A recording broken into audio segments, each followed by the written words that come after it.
What is happening, people? What is going on? It's G, and we're back in the building. Yes, I know I have been away for a little bit, got a little bit of a cold, so I've just been trying to, recuperate and everything like that. But we're here and we're back for another match reaction.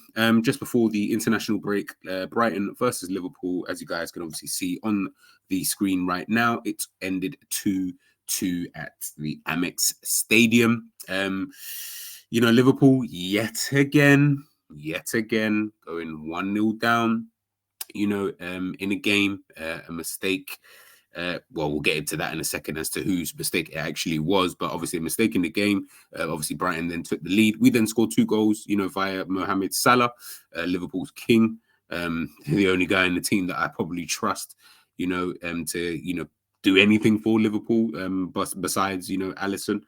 And then obviously Brighton hit back later on in the second half thanks to a Lewis Dunk goal. We'll get into that a little bit later. Let me know who you guys picked for your man of the match for the game, if there even was one. I'll let you guys know who I picked. But yeah, bit of a funny one. Not the best way to obviously go into the international break. Liverpool's last 2 Premier League games yielding only 1 point, but we'll get into all of that good stuff in a second. Make sure you guys smash a like, make sure you share, make sure you subscribe to the channel. Let's get into it, man.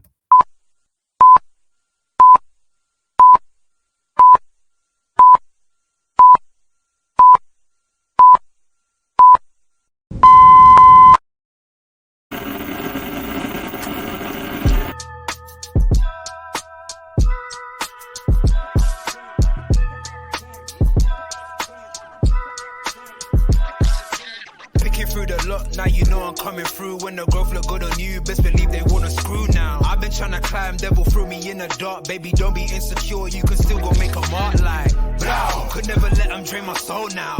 Blow. Table turning like doorknobs, wow. Blow. I think I'm about to set sail. I'm a walking, living legend, walking with my chest out. Life keep dealing me cards, I keep fitting in love. What's going on, people? What's going on, man? As I said, we are back in the building. Liverpool 2-2 up against Brighton. Look, for those who obviously watched the game, for those who obviously saw kind of what happened, I'll in terms of basic summary for me. I know, listen, look, a lot of people have been speaking, and we'll get into everything in terms of how people are feeling and stuff like that. Make sure you guys obviously stay tuned for my monthly review. We're taking a look at, the past month, September, back end of September, and the beginning of October, just looking at all the results compiled together, where Liverpool sit in the league, etc., blah, blah, blah. But in regards to today's game, look, man, I think, to me, I saw a lot of people talking about Klopp, his subs and things like that. I didn't really see any problem with the subs. I thought the subs made sense, if I'm being totally honest with you. In regards to how we played, I think this performance is the same performance I've been watching since the beginning of the season. The difference that we had today is that the chances that Brighton actually had in the game, they took them and probably should have scored. Well, I mean, we both should have scored, actually. We had Gravenberch hit the post from like God knows how far, how far out. And then you obviously had Pedro, I think it was, for Brighton, who obviously should have scored his chance as well. Look, man, it was one of those games. I don't think anyone really deserved to win. I don't think we were that good today in a general sense, but I've not really thought that this season. A lot of people have spoken about it. Yeah, Liverpool, this, we're sick, we're doing this, we're doing that, blah, blah, blah. Everyone getting excited, and fair enough. At the end of the day, when you're winning games, it's very difficult for anybody to tell you any different. But for me personally, this performance, I've been seeing the same performance every single game this season, bar the Newcastle game and the Tottenham game. Same performance, same kind of levels. Everything was the exact same. I didn't notice anything different, in this kind of performance. But I saw a lot of people, in my personal opinion, being very reactionary. And that's the thing I always keep complaining about. And that's the thing I always keep mentioning, about everything, is that we don't need to be so reactionary. And at the end of the day, we didn't lose the game. So is it the end of the world? No, not really. Is it not the result that we wanted? Of course, you want to win every game you possibly can. But, that's not realistic. We was never more or less going to kind of do that anyway. So if I'm seeing it that way, Brighton are a good team. they do kind of have our number. If we think about the last few results, we've been absolutely bopped off the park by them a good few times, since they kind of come to the Premier League, in terms of just their overall performance on the actual pitch. They might have not always got the result, but their performances have usually always been pretty good. And obviously we saw what happened, with us last season, the 3-3 at Anfield, and then the defeats, back in, I think at the beginning of this year. It's Brighton have been really, really good. And I think today, again, I felt that they were good in parts. I felt we were okay. Oh, no, I'll take that back. I felt we were good at times, but it was almost like, how can I put it? It's almost like we I don't want to say complacency, but it had that air of a bit of complacency. At the end of the day, coming off this game, our previous Premier League match against Spurs, obviously with all the drama and all of that kind of stuff happened. Again, like I said, everyone kind of had this mentality of, we're going to, I feel sorry for Brighton, we're going to go there, do this and do that and blah, blah, blah. But it's almost like we disrespected Brighton before we even stepped out there, as fans, and what we really should have been doing is, respecting them highly. When they come up against top opposition, Brighton usually step it up, as they've shown in the last 12 to 18 months anyway. So, coming up against another top opposition in Liverpool, they just did just that. There's obviously moving parts, a couple players that I wanted to take a quick look at, today, in regard to the draw in itself. But yeah, man, like for me, it was the same kind of performance. I don't know what people are complaining at, because we've been watching this all season. Difference is, as I said, Brighton took their chances. That's the only difference I saw in the game. And I've been talking about this for ages. But no, you keep winning games, it's not a problem. Of course, it's not going to be a problem. Why would it be a problem if you're winning games? No one's going to ever see an issue. And I'm not saying it's even an issue now. It's just more to kind of highlight the fact that, for me, I wasn't even mad with the result. We deserved the point. We didn't deserve to win, and I don't feel like we deserve to lose, but I didn't feel like Brighton deserved to win either. I felt like they probably would have snatched it. That really would have been a smash and grab if they had obviously won the game there, if Pedro had obviously scored that goal.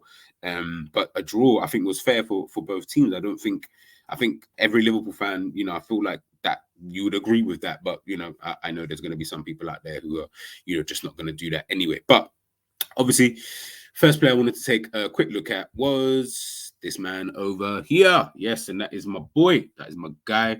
That is my G.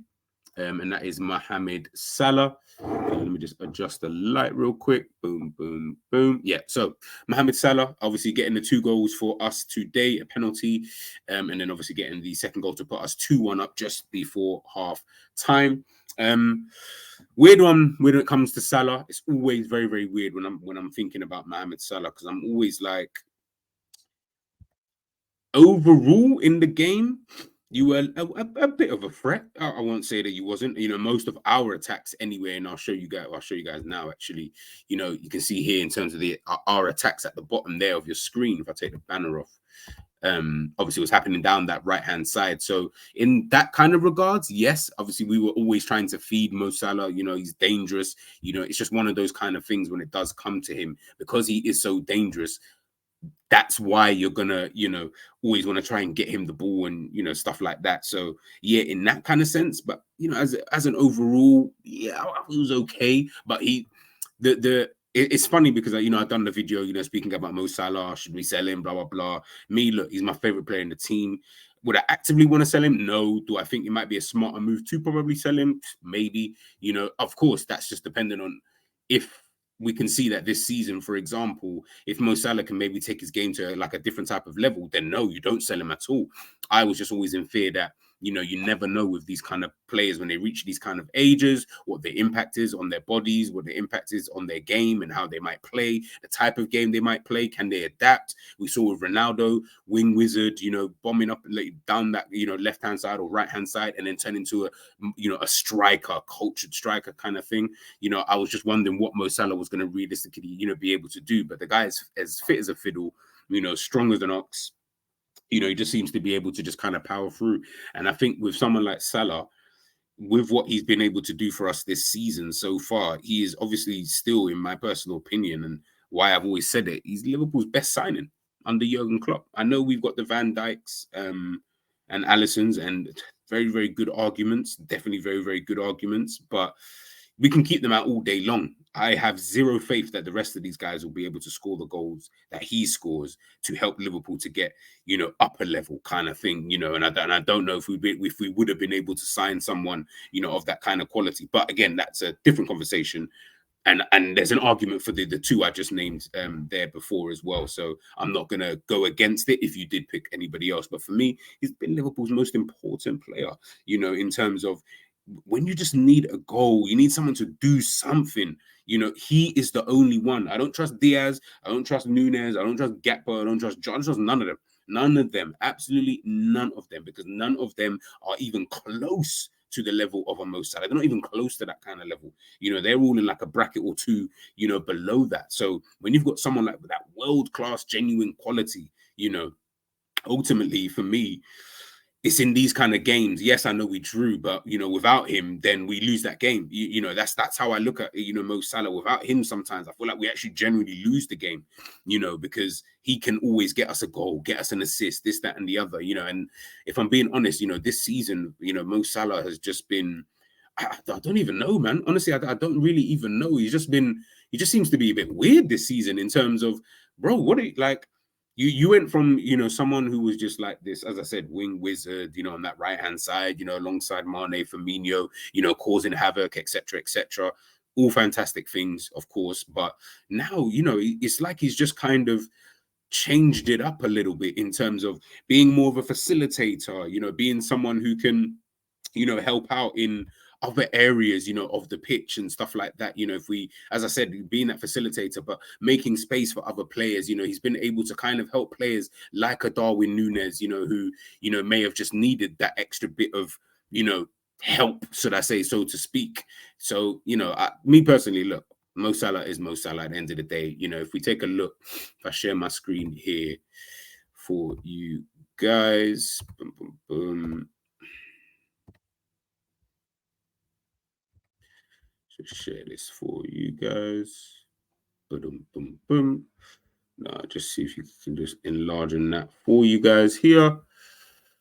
And you guys obviously see that. Yeah, boom, boom. So, obviously, this is a top goal scorer. And I know Haaland's still top. People always talk about Haaland. I'm like, just leave the guy alone. He's out here scoring more goals than anybody and he's still not really doing anything this season. He's been kind of crap. Mo Salah, look, he's joint fourth in the league for us. This is obviously just in the Premier League, got himself 5 goals. In terms of assists, again, Mo Salah top there. He's got 4 assists so far, for Liverpool, joint fourth there. Like I said, without Salah, in my personal opinion, yeah, man, I feel like it just does get a little bit spooky, for Liverpool in that goal scoring department. And then you start looking at Liverpool's attack and then you're like, yeah, you got bare players. But really and truly, would they look out of place at like a Villa, Newcastle, and stuff like that? Nah, probably not. Probably not. And you probably take some of their players over our players. Do you get what I'm trying to say? So that's the quality level of someone like a Mo Salah. And he just showed that really again, today. A very good penalty.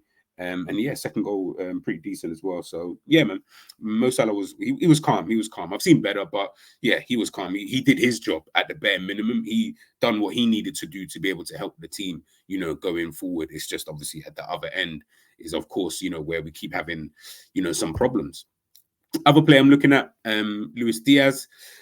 I don't know about this guy. I really don't, man. I know a lot of you like him. A lot of you always keep talking about him. Yeah, Diaz this, Diaz that. He can do the jinky majinky thing and, all that good stuff. And you know what? I'm not even going to go against that because at times he's someone who offers you something different in games where we may just need that type of option, if I'm being, totally honest with you. And I think when I'm looking at it, for someone, like a Diaz, like for me, I always just feel like, I don't know, like I've always felt since he came to Liverpool, yes, he had that brilliant start and blah, blah, blah, but I always just kept thinking, I don't know if you suit us like so. Obviously, I'm not saying, well, for Klopp, I feel like you do need to suit us down to a T, but maybe Klopp can somehow, use you in whatever way. And, of course, he had the injury and all of that. And I get all of that. And people overhype, in my personal opinion, his start to that last season. I don't even think he was all that really and truly. Don't let the goals fool you if the performances aren't really there, so to speak. As I said, the only player who probably get away with that is Salah. When you score as many goals and get as many assists as he does, no one can really chat to you. When you're not doing that, and we're seeing some of these kind of performances like we are seeing from a Luis Diaz or Darwin Núñez, Cody Gakpo, or Diogo Jota, it's going to get highlighted more because you don't have that credit in the bank. You don't have that, oh, we know you're going to still score 30 goals, or we know you're going to get 10 plus assists or whatever. None of you have that. So to then put in some of these performances that Diaz has been putting in, and again, today, I thought he was just, it wasn't even like he was dead. Again, I don't think anyone was dead, so to speak, but he was just there. Like, did we need, there was maybe a 10-15 minute spell in the game. I was like, right, I forgot Diaz was even playing.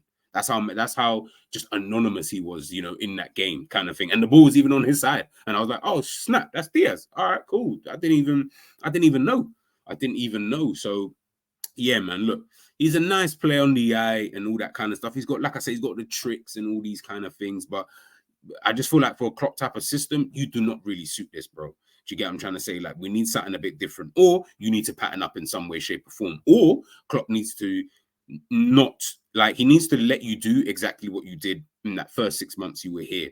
In that first 6 months, there was no tactics. There was no regime. There was no, we need you to forget all of that stuff. These times he couldn't even talk properly with Robbo. Do you get what I'm trying to say? Like, they couldn't even understand each other. Now he then had some time under Klopp, training, all of this, looks a completely different player, and he looks worse in my personal opinion. And again, that's just my opinion solely. I'm not really even judging off this game. This game just is another one of those games where he just proves the point I've been trying to, I've been making in regards to him. There's going to be other games where he scores goals. And the thing is, he's deserved his start because he scored goals. And then maybe I'm falling into the trap of just because you score, you should just play and blah, blah, blah. If you're not really fitting into the team and doing much, then you shouldn't really, man. And yeah, today, wasn't really feeling, his type of performance, if I'm being 100% honest with you. Another player I looked at today was Harvey Elliott. This guy needs to just be on the bench and just come on the pitch or play the Europa League games. No disrespect to Harvey Elliott, but I have zero idea what it is that you're doing on the pitch when you start. And I almost feel like you don't really know. You're either trying to play on the right with Salah on that side, or you're nowhere really to be seen in the midfield.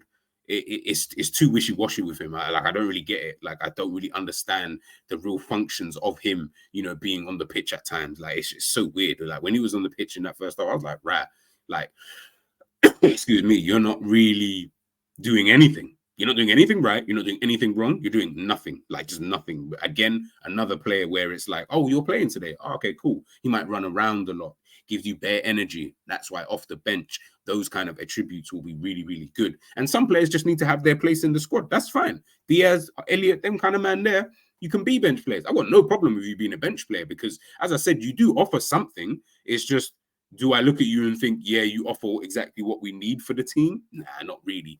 If I'm being honest with you, not if I'm trying to go out and win games, you're not really the guys I'm looking at. But, it is what it is. At the end of the day, we've got no Curtis Jones, Thiago.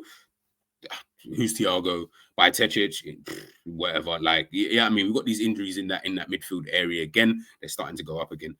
So yeah, we'll wait and see after the international break. We'll kind of see, how things kind of play out. But yeah, in today's game again, he's another one I wasn't really too best pleased, with in the game. As an overall, in terms of the other players, I'm not going to go for every single one. I thought the defense was. It was okay. It was okay as a whole. I thought Matip was really good. Kind of weird that he took off Matip for Konate. I did think that change, that was probably the only change where I was like, why did you take him off? But fairs, he took him off, trusting Klopp and all that. Van Dijk, yeah, he was all right. I think Matt was better. I think Matt was the best defender we had. Trent, again, okay. Robbo, okay. Szoboszlai, okay. McAllister, less than okay. Yeah, I mean, you know what? We'll even take a look at this anyway. See, now I've got it up. Bare people obviously are complaining. They're saying it's Van Dijk's fault. Some people saying it's McAllister's fault. I'll let you guys decide for yourselves. This is obviously just before he receives the pass. Virgil's obviously got the ball. He's just played that pass in right there. So when you obviously, I was trying to get the actual freeze frame of when he actually gets the ball and stuff like that. So when he does get like in this position, everyone's like, nah, man, you can't pass in the ball. I think Virgil even mentioned something like, it was kind of a little bit down to him. And fair enough. If you feel like in that moment you probably shouldn't have given him the ball, then it's on you. Do you get what I'm trying to say? But my thing is this, yeah.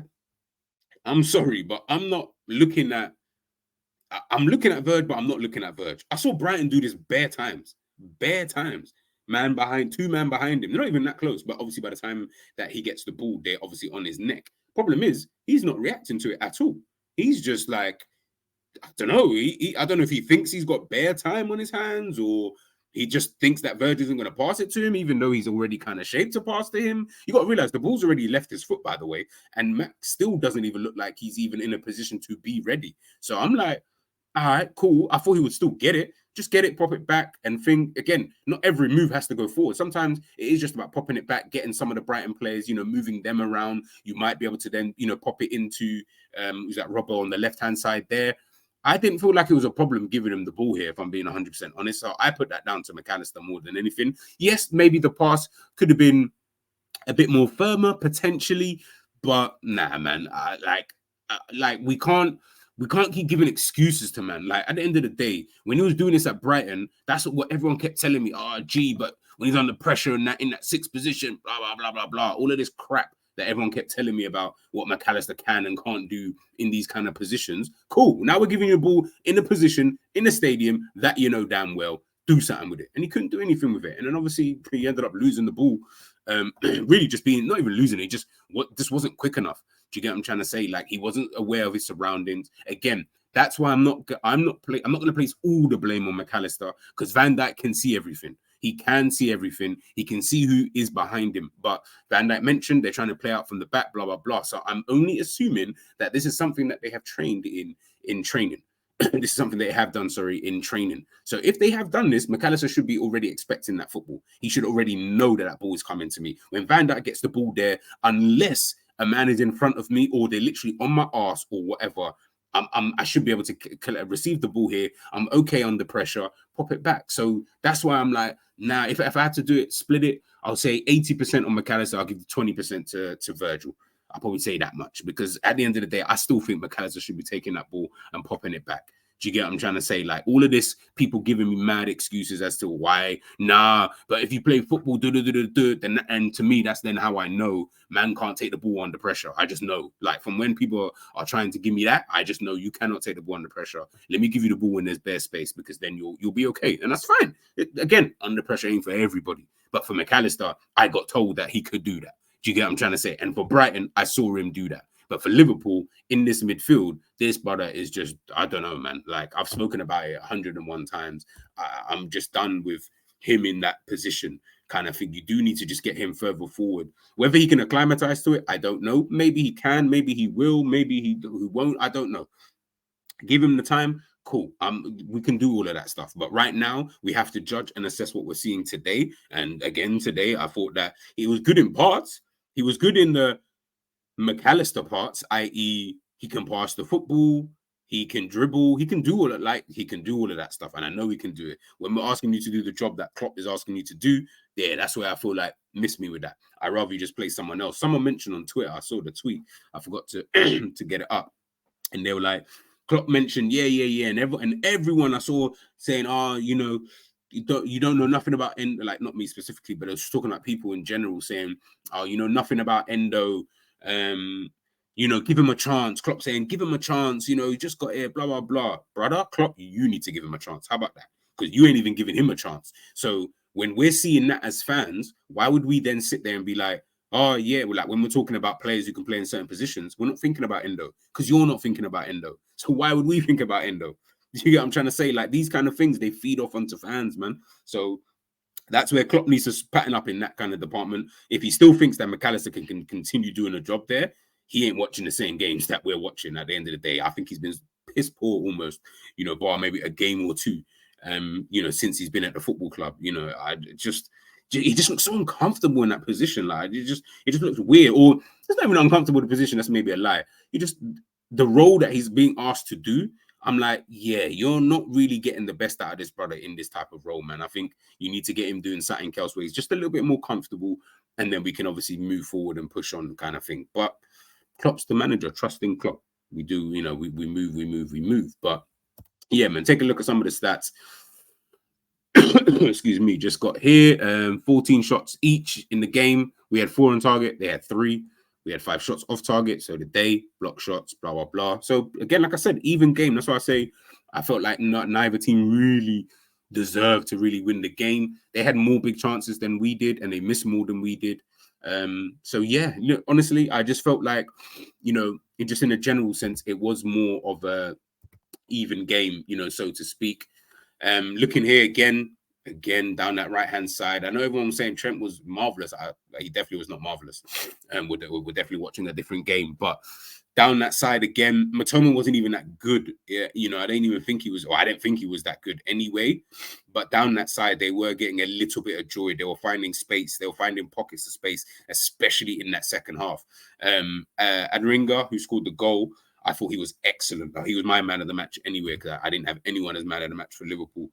Maybe Salah, but I felt like he was better than Salah as an overall, in the game. Energy, offered threats down that right-hand side up against Robbo. Sometimes when they're doing the 1-2s and things like that, he was brilliant, man. He was really, really brilliant, in the game. It's funny when Gomez came on because Matoma, there was one move that Matoma received the pass, and then it's like Gomez missed it, and then it's like Matoma just ran past him, or like took the ball and carried on running. I know Gomez was having these kind of flashbacks, bro. I know you was having these kind of flashbacks, my brother. It's calm. Don't worry. It's that South London in you. I feel you. Do you get what I'm trying to say? I get it, man. It's calm. But to me, it was a little bit weird that we didn't start with Gomez. I would have started with him in this game because he deserved to start. At the end of the day, he's been in good form. Got himself a yellow card, I believe, when he came on as well. That's not really good for his confidence. The little cameo that he had today, that's the Gomez I've been watching for the last whatever kind of thing. I just hope that this isn't going to continue after the international break. But I don't envisage it will. But let's obviously, wait and see. But yeah, like I said, in terms of man of the match, if I had to give a Liverpool one, I will give it to Salah. Yeah, I'll give it to Salah, but overall, I'll give it to Aderinga. I thought he was good. I thought he was really, really good. Out of 10, the performance, 5. Yeah, that was so median average, man. It was so median average. But to be honest, it's the same kind of performance I've been watching all season. You guys have watched my match reactions. You've heard me speak. Everything I'm saying today, everything I've mentioned, talked about, blah, blah, blah. Everything that you guys saw and anything that you may mention, I've spoken about it already. So am I surprised by the result? No, because I keep saying that we'll hit a team where they'll just take their chances. Once they take their chances, then we're here now. I know everyone's going to speak about this red card. I don't care about all that stuff, man. Yeah, let's deal with the things that actually did happen in the game. And then we can obviously, we can try and, do something from there. Gravenberch should have scored to make it 3-1. Would it have been a different game? Potentially, if he had scored that. But he didn't. You know what I mean? But he didn't.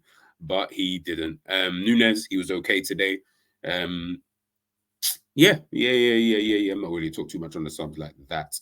But yeah, I don't feel like the subs were that bad the way that people are making out. Like everyone made out like man did a madness with the subs. Like the subs were fine, man.